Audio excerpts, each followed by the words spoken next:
Excelentíssimo senhor presidente, aqui estou na vossa frente com muita admiração. É um brasileiro que vos fala nesta hora, por favor me ouça agora, nobre chefe da nação. É com respeito que venho à vossa presença falar com vossa excelência, pra olhar pra gente nossa. Venho pedir para o senhor, bom presidente, olhar pela minha gente que trabalha lá na roça.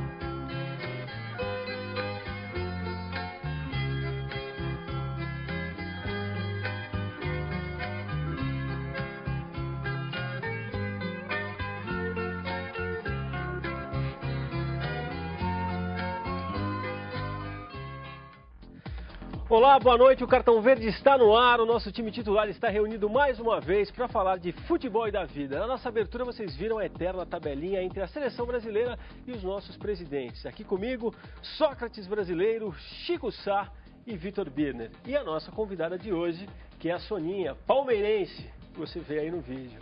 E se eu nunca tivesse contado pra ninguém? Não seria esse adjetivo tão... Você sabe que eu já contei. Virou um adjetivo meio Não. pejorativo hoje, né? Palmeirense, né? Você diz assim como se é santista, você diz de boca cheia, palmeirense. Mas eu nunca foi tão... nunca coube tanto a expressão eu assumo. Eu assumo que sou palmeirense. Nos anos 80 tava mais ou menos assim também, né? Também, mas aí eu assumo, eu não era palmeirense. Nos 80 eu não era nada. Os 80. Eu gostava de futebol como era o meu terceiro esporte favorito. Assim, eu jogava basquete, eu jogava vôlei e esses eram... Jogava bem. Esses eram os meus esportes favoritos. Basquete entendeu? e vôlei de botão você jogava. O futebol ficou menos democrático, porque quando eu jogava vôlei, o levantador era baixinho e gordinho, e jogava. Ainda hoje, Você não tem cara de jogador de vôlei. Gordinho não, mas o líbaro dá pra ser baixinho, né? Eu jamais correria o risco de chamar. Tem um cara do quê, né, Magrão? Não vou levantar essa bola. Quando eu jogava truco, lá em Dois Córregos, a vida era muito diferente também. Dois Córregos. Você sabe que essa abertura aqui que a gente fez com as imagens dos encontros entre os presidentes e a seleção, na verdade, é um teste de memória pro Magrão, né? É um belo cantor, né? Mas não era você cantando ali? Claro que sim. Pô, sabe que eu fiz uma força pra guardar aqui. Eu fui fazer a pesquisa musical e encontrei uma música que fala de presidente nesse disco. É inacreditável. Você mostra pra cá, ó. Usava umas camisas parecidas com as minhas, não tem? Você tá muito moderno. Você era vanguarda, né? Mas você matou a charada, Magrão, quando você ouviu? Claro. Você já sabia que era o seu disco? Claro. Depois passa aqui, deixa eu ver Eu sei que ele não vai ficar muito feliz com isso, mas eu teria sido jogador de futebol melhor do que você é cantor. Podia passar pra CD, fica melhor aproveita melhor Nessa série dos homens do poder ali recebendo a seleção, o que você nota, assim, pelo menos pode ser pura impressão, e tudo é pura impressão na vida, o Lula parece mais Padre Cício na hora que ele abraça os caras. Né? O JK cumprimenta ali, o Fernando Henrique, não gosta muito de futebol, não sei o quê. O Lula parece mais Padre Cício na hora pro bem ou pro mal, na hora da... Meu filho, vai lá, meu filho. Sabe? Teve que encarar o técnico mais frio ainda, né? Exatamente. Tem uma história boa essa aí, da despedida da seleção de 82. Eu, como capitão, fomos recebidos pelo digníssimo, excelentíssimo senhor presidente da República, general Figueiredo. E aí ele falou, boa sorte. Falei, quero ver se vocês terão coragem de nos receber se perdermos. Eu também acho que era essa. Ninguém nunca recebe quem perde. E você fez essa pergunta e... Não, pergunta não, cobrei. E o interlocutor calou. Calou-se.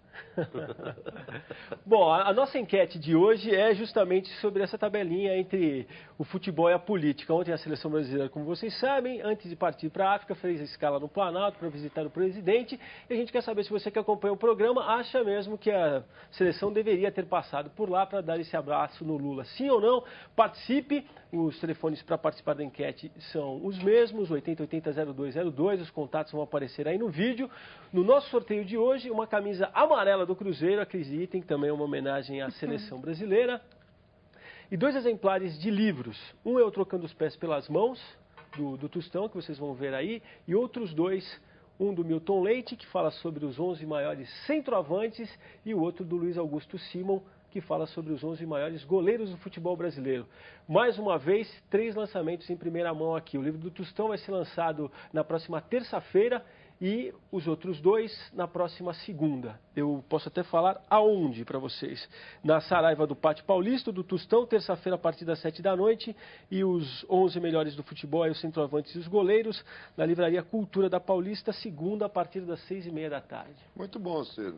Muitas publicações, né? Completo, O bacana acho que é presentear antes, né? Claro, claro.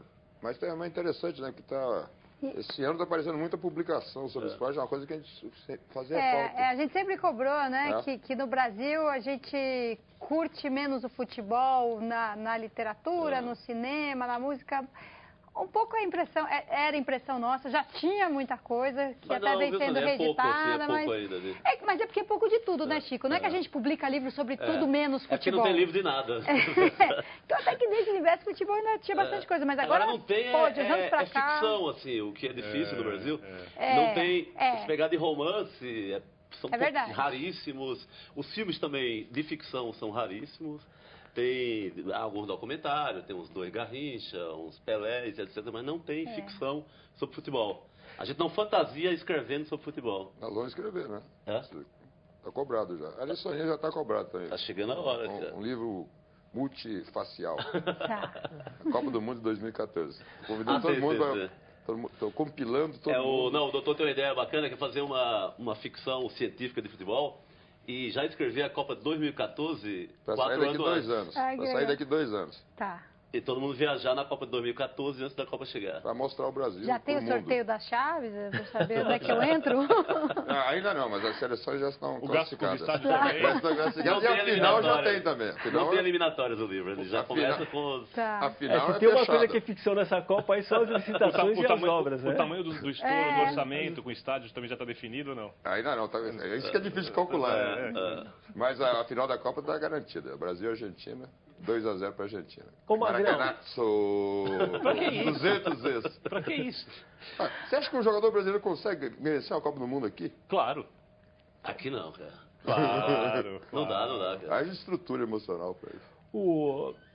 Queria a sua opinião sobre a nossa enquete de hoje. Você acha que essa visita para o Lula tinha que ter sido feita? Não tinha? Não faz diferença nenhuma? Eu acho que isso deveria ocorrer com todo atleta que saísse do Brasil, então. Na volta também. Porque é um ritual. É um ritual. Por que só acontece com o futebol? E o time de polo aquático, o mundial, o handball, o voleibol, basquetebol. Então, eu fico pensando uma coisa assim, que é pra gente... Por que o futebol? Só porque o futebol é mais popular? Assim como a aposentadoria também devia ser para todo campeão mundial. Nesse caso do Lula, eu acho que ele é que não deveria querer. Assim, é uma seleção que vai com muita desconfiança, é uma partida meio triste, né? Não é uma partida com muita emoção, então é complicado essa visita. Não tem nem jogo de futebol, né? Não tem despedida com o jogo, né? Que é o que a Argentina faz. Mas aí é o seguinte, né, Chico, se ele não recebe a seleção, aí ele ia tomar um pau. Sim. né? Tá vendo? Como ninguém confia na seleção do Dunga, nem o Lula quis receber, todos os presidentes. Olha lá, o Obama recebeu a seleção dos Estados Unidos. De basquete. Não, agora mesmo, de futebol. Não recebeu, sim, né? Futebol também. Então, eu acho que não tem nada demais, sabia? Assim, é um piloto automático, acho que não prejudica a preparação da seleção, quer dizer, se os caras, se tivesse obrigar todo mundo, não, tem que vir todo mundo da Europa para ir lá, porque tem que, aí seria um absurdo. Mas quem tinha que ir da Europa direto para a África foi, o Júlio César veio porque quis, aí tudo bem, você vai até Brasília, participa lá do ritual. Eu gosto de ritual. Eu gosto de coisas ritualizadas, assim, momentos marcantes, entendeu? E acho que é um momento, assim, não é isso que atrapalha a agenda do Lula, um compromisso a mais no meio do dia, e não acho que a seleção vai sair. Mas eu fiquei com uma impressão de que o Lula quis um pouco esse encontro, até pela reação que foi registrada do Dunga na hora de cumprimentar o Lula presidente dos últimos de longe, tem maior ligação com o futebol. Eu fico pensando o seguinte, porque o grande histórico, quando a gente vê imagens como a gente viu na abertura aqui de outros presidentes, havia uma intenção de que isso tivesse uma tradução depois no momento eleitoral. Eu acho que isso se dispersou um pouco. Isso é nacionalismo. Não, na verdade, o povo não é besta de juntar a seleção com a seleção. O povo não junta nada dessas coisas. O povo quer outro tipo de história. Podem até tentar juntar, mas não... Mas eles não casam isso no juízo. Porque é uma evolução, né? Porque em outros tempos era diferente. Não sei. Alguém fala assim, ai, que saudade do Médici, porque... Não. saudade do futebol, entendeu? Ou na Argentina, eles falam, quando, né, os Perón, generais...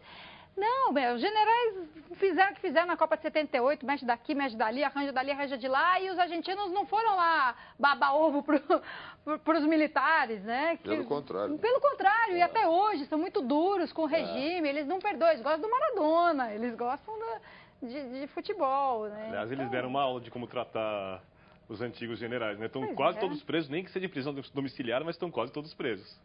Você é um revanchista mesmo, né? Não é revanchista. Revanchista, Chico, não é tudo revanchista. Acho que é uma questão... Também acho. Não, pequena justiça, pequena. Bem pequena. Justiça, não precisa... Bem lembrado, bem lembrado. Revanche é devolver na mesma moeda, não sei o quê. Não, você está concedendo direito ao julgamento com defesa, com... né? Foi bem lembrado, mas... Bom, vamos aproveitar a presença da Soninha e vamos ver se ela consegue decifrar pra gente a fase que o Palmeiras vive, né? Quem sabe ela como palmeirense... Só ela, e ninguém mais. Terapia. Intensiva. Faz tempo. Aliás, essa é uma das razões, uma das razões pelas quais o trabalho do Muricy não vingou, porque o Muricy não tem esse perfil. Assim, de um jeito ou de outro, tem técnico que vai lá e ele mesmo tem um jeito de levar. O Joel Santana talvez seja o expoente máximo, né? Ele pega um time que está lá, assim, rastejando e faz os caras acreditarem em si mesmos. Outros não têm exatamente esse talento, mas não tem nenhum problema de recorrer a auxílio profissional, direito, né? Não é uma palestra no vestiário, mas uma coisa assim... eu lembro do Filipão, o Filipão dizia assim, esse negócio de psicologia é coisa de, né? E depois ele se rendeu à psicologia quando fizeram um trabalho sério. Como é o nome dela? Regina Brandão. Regina fez um perfil dos jogadores e falou assim, olha, esse aqui, ele rende muito melhor quando ele é elogiado, paparicado, sem você o time... Esse aqui precisa de um enquadro e tal. Esse é o Dunga. O fato é que o Muricy, ele não é dado a essas coisas. Tanto é que quando ele saiu de São Paulo, o que estava acontecendo no São Paulo? Bate-boca danado, o Dagoberto, o Borges, o Washington, todo mundo se pegando, e o Muricy, ele não entra nessa parte. Aí ele foi para o Palmeiras, que tá tudo bem, beleza. Quando começou a ter problema lá, o Marcos, com o Diego Souza e o Marquinhos e não sei quem mais... Ele não soube dar liga. E de lá pra cá, ninguém soube também. Assim, perder 6 pênaltis, assim, não há ruindade no mundo. Não há ruindade que justifique. Que justifique. É total abalo. Um foi uma defesa espetacular do Rogério Ceni, outro foi por um triz, o outro não sei o quê. Não importa. Perder tanto pênalti seguido é sinal de desequilíbrio, sabe assim, mental. Você falou o psicólogo é fundamental nisso tudo. Quem trabalha com o público tem que ter aproveitando que a Soninha falou da defesa do Rogério Ceni, vamos dar uma olhadinha então em alguns dos melhores momentos, se é que, na verdade, quando a gente fala de clássico, a gente imagina... Não foi um grande jogo. Um tremendo jogo de futebol, e não foi o que se viu no Morumbi. Jogo lento. Vai começar aí com o contra-ataque do São Paulo. Vou pedir para colocar no plasma, por favor. Aí. A única jogada realmente... eu assisti o lance da Dagoberto chuta, né? Boa defesa do Marcos. Os goleiros foram o cruzamento já do Júnior César. Espalmou por segurança porque estava molhada a bola. O chute rasteiro do Gabriel Silva. Mas olhando assim, né, em edição, tudo ganha tanta emoção, parece fica jogo dinâmico. Que foi o primeiro tempo modorrento, como muita gente falou. Mole demais. É como ouvir o jogo pelo rádio, né? É outro jogo. Ô Magrão, e esse jogo de corpo aí vale? Vale, claro. Né? Vale? Ele protegeu. E a tal da força desproporcional aqui? Isso é coisa que jornalista inventou. Isso daí não existe na regra do futebol. O que é força desproporcional? Quer dizer, até tem, mas... é algo exagero quando uso aqui. Aí uma espanada, na verdade, do Fernandão pro Fernandinho. 3 pra trás, entrega o taco. O Palmeiras até que no segundo tempo... melhorou. O Palmeiras, diga-se, desfalcado pra burro, ainda pede o Cleiton Xavier logo no começo. Assim fica difícil, né? Que, aliás, essa é uma informação até porque a lesão do Cleiton não é tão grave como... Pra mim isso não é pênalti em nenhum lugar, mas o anterior foi pênalti. Não. A anterior. O cruzamento do bola, se tem uma câmera, só bola. Só bola, ele tá por trás, mas ele pega só bola. Tem uma câmera lateral de por trás, foi só bola. E a gente acabou de ver a cobrança do Everton, uma baita cobrança, viu, gente? Cobrou bem, né? Mas bem a Soninha citou, né? o scout aí do aproveitamento de pênalti, mas foi uma defesaça do Ceni também. É aquela que em futebol de rua você fala que o cara foi buscar. Sim. Além de ser tocando, teve o reflexo, né? De que Tava difícil de pegar. Não foi uma cobrança ridícula, não foi uma cobrança ruim. Mas é que o pênalti perfeito, assim, você tem a possibilidade do pênalti indefensável. Ela, né, existe, não é tão difícil. Tanto não era indefensável que o rapaz pegou, mas foi bem batido. Mas quem que ensina a bater pênalti? Ninguém ensina. Uma grande traumatizado. Ele já Agora, confessou que depois daquilo foi aprender a bater pênalti. Tem que saber as coisas, pô. Você aprende na escola, Magrão? É professor, né? São chamados de professores. Tem que ensinar a bater pênalti. É o mínimo que você tem que Eu, como não sei bater nem lateral, eu não vou falar desse assunto mais. O Emerson, no livro do Filipão, ele se machucou nas vésperas da Copa do Mundo de 2002, tentando defender um pênalti. E o Filipão disse depois que estava treinando. A possibilidade de perder alguém, do goleiro de alguém ter que ir pro gol da linha, que é o Emerson. Nossa, não sabia disso não. Achei que tinha sido antigamente era rachão bom assim, de tinha o terceiro goleiro. Disso, tinha terceiro goleiro em campo. É muito raro, mas às vezes é necessário. Tem que ter uma manha, né? Soninha, tem muita gente aqui falando do Palmeiras. O Carlos de Ribeirão Preto, por exemplo, pergunta pra gente da possibilidade do Filipão voltar a dirigir o Palmeiras. Mas muita gente também querendo saber qual seria o técnico ideal pro Palmeiras. Depois do terapeuta que você falou aí. Então, seria um técnico que fosse capaz de devolver a confiança no ambiente. Confiança, dos jogadores em si mesmos e nos colegas, que se sentissem respaldados pela turbulência, pelas outras turbulências, né? Situação, oposição e tal. Então, o Filipão seria um cara como esse. Tem outro? É um cara que chega... Eu não consigo pensar em nenhum outro, acho o Filipão perfeito. Então, falaram no Abelão. O Filipão serve pra qualquer coisa, né? Mas acho que o Abel também tem estofo suficiente para falar assim, olha, é o seguinte, de agora em diante, vocês vão me dar um tempo X, eu vou cuidar aqui, eu vou ver o que falta e ninguém, a torcida não vai ninguém se mete, entendeu? Mas não era nem para a torcida, para a diretoria, entendeu? Você não acha que é um pouco da nossa inconsciente autoritário de achar que sempre um cara desse, tal do pulso firme, a gente tá sempre falando em adjetivos muito perigosos, assim, que é o pulso firme, o cara da força. Fala mal do Dunga, mas depois procura o general. Que tal um cara bem legal que... Diga aí, vamos lá, moçada, bota a bola no chão e conversar. Vamos montar em cima dele. Mas os jogadores acham o Filipão legal. A gente ama o autoritarismo, né? A gente tá sempre pedindo autoritarismo, eu acho. O Filipão não é autoritário, não. Então, os jogadores... Assim, o Filipão falou umas bobobagens, né? Elogiou o Pinochet. Talvez fique associou ele ao autoritarismo por causa do Pinochet, né? Isso não tem nada a ver com a ação deles. É um conceito, talvez, discutível. Eu acho que era legal poder ser o Carpegiani, assim, sei lá.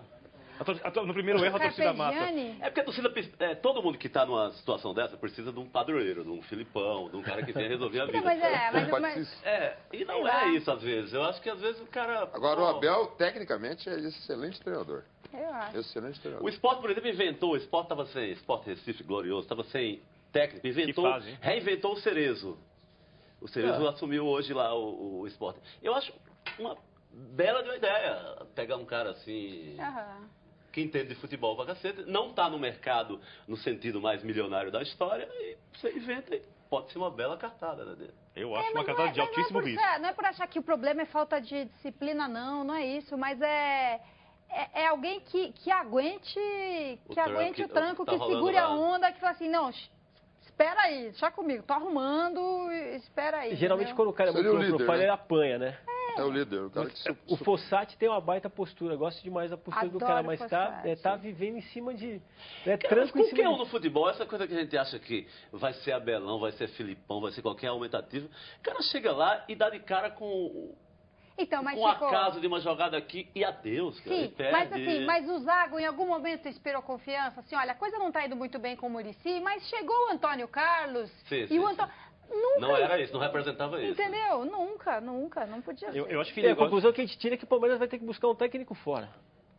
Traçando o perfil que a Soninha fez no início, falando sobre o que o Palmeiras precisa, alguém que aguente pressão, alguém que tenha credibilidade com a diretoria, que os jogadores vão respeitar independentemente de decisão, e principalmente que gere alguma paz na relação do time com a torcida, só tem um nome. É o Filipão. Nós pode procurar, pode trazer o Bianchi, pode trazer o Mourinho. Por que você não fala dos jogadores que o Palmeiras tem? Vai falando de técnico, não sei o quê, ou do Porque lá não está a solução para o time. Mas o time... É um Não, time que não faz... porque o Palmeiras não tá tão sem jogador assim pra chegar nessa draga. Mas é um time, Soninha, que não faz um jogador em casa há séculos. É um time sem essa estrutura, sem pensar na molecada. Não vai dar certo nada que inventar de uma hora para outra. A base acho que é uma crítica que cabe. E o elenco, de certa forma, está sendo dilapidado também por outras questões que não financeiras. Então me ajuda a lembrar, porque talvez eu esteja esquecendo. O Cruzeiro tem uma baita estrutura. Toca da Raposa 1, 2, tudo não sei o quê. Cruzeiro aproveita a base. Tem gente de base do Cruzeiro jogando lá nos últimos anos? Eles vendem bem os jogadores, muitos foram vendidos. O Guilherme... O Ramírez era de... Vendem bem, inclusive, os jogadores. Aqueles dois atacantes o Wagner, do ano atrasado, bons jogadores. O que eu quero dizer mas para uma estrutura desse tamanho, é um resultado que talvez seja discutível até. Pequeno. Quem não tem revelado os jogadores tem uma baita estrutura é o São Paulo. O último jogador do São Paulo que apareceu, o São Paulo vendeu e revelou foi o Breno, 2007. Desde então... O Hernanes está aí até hoje, mas... Quer dizer, o que eu quero dizer é o seguinte, tem que ter boa estrutura, tem que ter base, pelo amor de Deus, é lógico mas que tem sim. Que ter recurso mas humano tem também. times que não estão exatamente numa fase boa de... Né, o São Paulo bem que investe, bem que tenta tal, e nem por isso está conseguindo revelar. E está ali, né? Está se mantendo. Segura. Dizer, não é... Assim, falta muito... A base já não usava lá com o Luxemburgo, da Parmalat, eu acho falta muito com a molecada é recurso humano também. Treinador de boa qualidade, com visão, com conhecimento. É uma coisa que o Muricy fala muito também, e outros técnicos, o Vadão fala isso. Geralmente você tem a categoria de base, muitas vezes o time da base, para não perder, joga com um sistema diferente do time de cima. Então quando você promove o garoto, você acaba tendo uma dificuldade tremenda de fazer ele jogar e render, entendeu? Eu acho que o maior problema do Palmeiras é o político, porque se você for pegar as coisas que aconteceram de anos para cá, a não ser no período Filipão, elas se repetem. Né? É uma briga dentro, é o ambiente, assim. Então o treinador precisa ser muito forte, muito respaldo da torcida. Não, mas agora não vai jogar mais no Parque Antártico, então acho que tudo vai melhorar. Que aliás também não é uma certeza, né? Porque a oposição pensa em uma votação, cogita-se que vai vetar, né? A obra não está aprovada ainda dentro do clube. É mais um sinal da política palmeirense. Então, historicamente, quando um time se envolve na construção de um estádio, que agora chama Arena, fica ruim. Eu queria te ouvir, porque eu sempre achei, independente das nuances do contrato, extremamente temerário que um clube atrele o sucesso dele dos próximos, mais de décadas para falar, a uma empresa de construção civil que tem toda a turbulência do mercado agindo sobre ela e entregar o patrimônio do clube, porque não há outro, entendeu? Não tem para onde correr. Mas o projeto é bom, viu? O projeto é bem pensado, assim, é bem assim. Pode dar errado porque turbulências podem acontecer, onde a gente, né, a empresa pode ser prejudicada aqui por um problema, sei lá onde, que ela também tenha investimentos.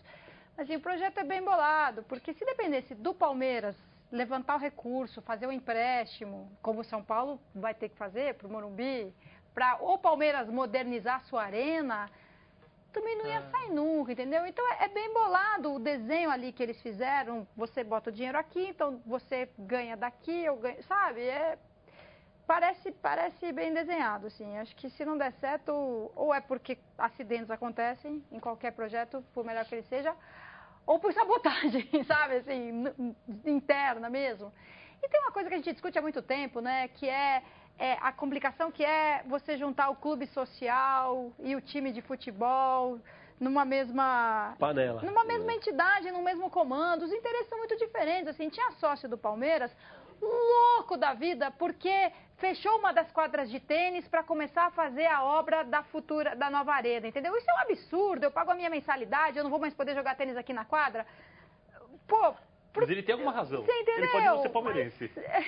Essa é a questão. Ele é sócio do clube. É por isso que os interesses precisam ser separados. Um morador da Pompeia. Concordo, mas é lógico, não tem nada a ver. O cara que quer usar a piscina e a quadra de tênis e a musculação com o projeto do time de futebol profissional. Não podia estar tudo vinculado ali na mesma presidência, conselho, diretoria. Sim.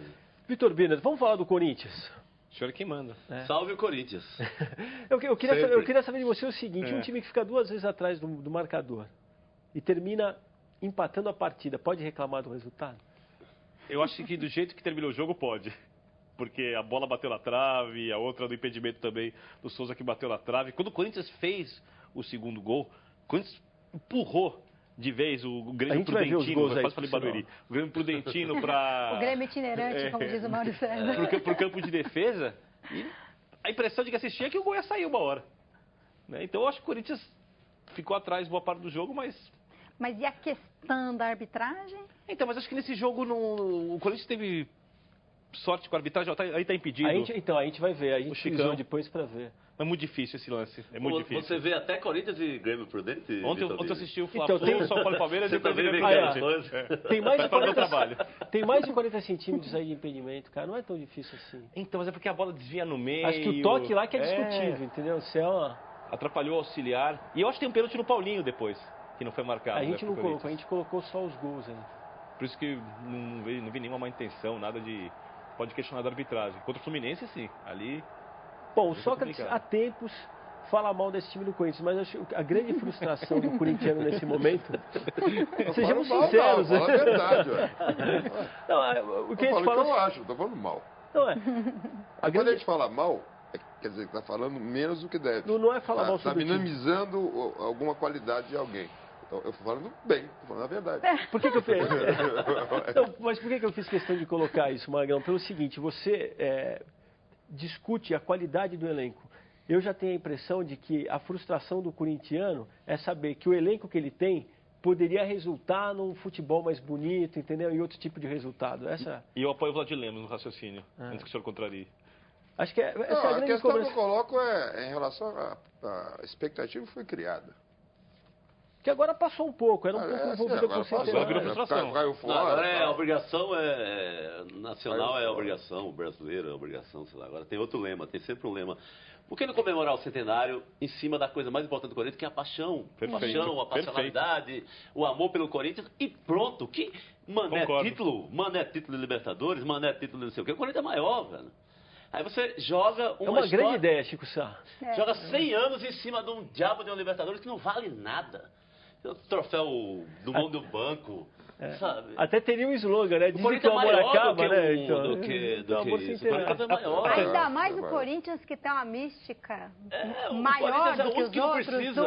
Tu nunca vou te abandonar, não importa. Tudo meio platônico. Maloqueiro sofredor, né? Você nunca vai nessa hora isso, né? É verdade. Mais lógico, né? Salve o Corinthians pela paixão. Não é que você não tem que querer ganhar Libertadores, acho que tem, mas eu acho que tem duas questões com isso.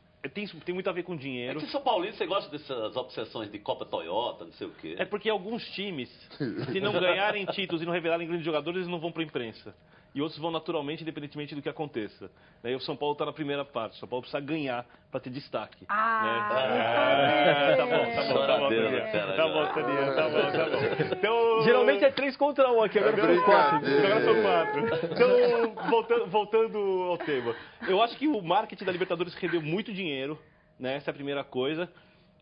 Também concordo contigo. Acho que quando a gente pensa em termos da história foi um erro. Do mesmo jeito que eu acho que é um erro você não deixar pelo menos, eu sei que o Corinthians perderia dinheiro, eu sei que as arrecadações são fantásticas, eu sei que elas pagam os salários, eu sei que o Corinthians estava em crise, mas o tobogã deveria ser do povo. Pelo menos o tobogã. Bota lá o ingressinho a 10, traz o corintiano da Zona Leste, aí volta o maloqueiro sofredor de verdade. Porque ele não está no estádio mais. Tem alguns. Tem alguns. Tá caro demais. Tem alguns. Então eu acho que tudo isso tem a ver com dinheiro. Com a capacidade do Corinthians arrecadar mais com renda, com marketing, apesar de ter um custo histórico. A semana passada eu ouvi um empresário feliz de ter visto o Corinthians conseguir vender todos os camarotes que custavam R$600 no ingresso. Falando que a gente tinha que pensar no futebol como um teatro. Isso é uma coisa que a gente... Eu discordo totalmente. Não, eu também discordo. Eu acho o seguinte, ótimo, vende camarote a R$600. Mas tem a opção de 10. Mas tem que ter. Tem que ter o barato e uma outra também. coisa, se o objetivo é lucro, vira empresa. Com todos os riscos e compromissos que uma empresa tem. Inclusive, por parte de quem a dirige. Inclusive Procon na hora que joga a mão. Exatamente. Você sabe, se a ideia é lucro, vira empresa. Porque na hora que os clubes estão quebrados, eles vão lá no governo pedir refinanciamento, aí são entidades culturais importantíssimas, seculares, aí o discurso muda. Eles são ligados à cultura. A conveniência, né? Afetivo. Bom, vamos fazer o primeiro intervalo. Na volta a gente fala do Santos, que sofreu para ganhar no Guarani. Santos nunca sofre, cara. e deixou a arte de lado para resolver a pressão. Só por Tá si, a gente vai ver depois do cansado, intervalo. tá cansado. Cartão Verde volta já.